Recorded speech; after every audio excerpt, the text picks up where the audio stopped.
Svý mámě chci říct díky za všechno, vždyť víš, co teď na srdci mám. A promiň mi mé hříchy, nebylo jich málo, co si vzpomínám. A proto chci ti teď říct díky za tvou lásku, já ráda tě mám.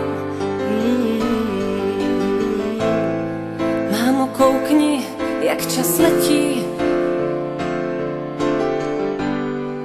Není to tak dávno, co jsem zvládla první krok a najednou už nejsme děti. A já pocit mám, že to uteklo jako jenom jeden rok. A proto poslouchej tyhle věty,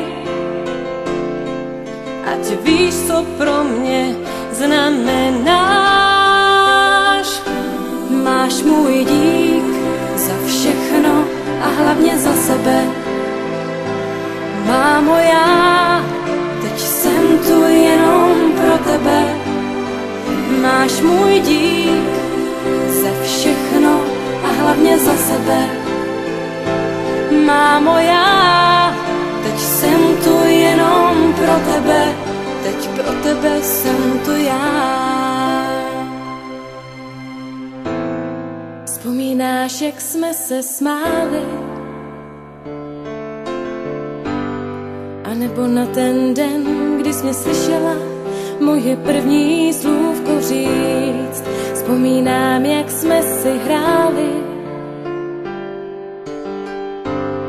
a na ten první déšť, co jsem viděla po našich oknech týct, jak jsme venku spolu stáli a já se toužila s tebou k oblaku zlíst. Mámo, vidíš, jak čas běží? Není to tak dávno, co jsem zvládla první krok. To všechno vrátit půjde stěží. Pořád pocit mám, že to uteklo jako jenom jeden rok. A o to víc mě právě těší, že ti můžu říct, jak ráda tě mám. Máš můj dík za všechno a hlavně za sebe. Mámo, já teď jsem tu jenom pro tebe. Máš můj dík za všechno a hlavně za sebe. Mámo, já teď jsem tu jenom pro tebe. Teď pro tebe jsem tu já.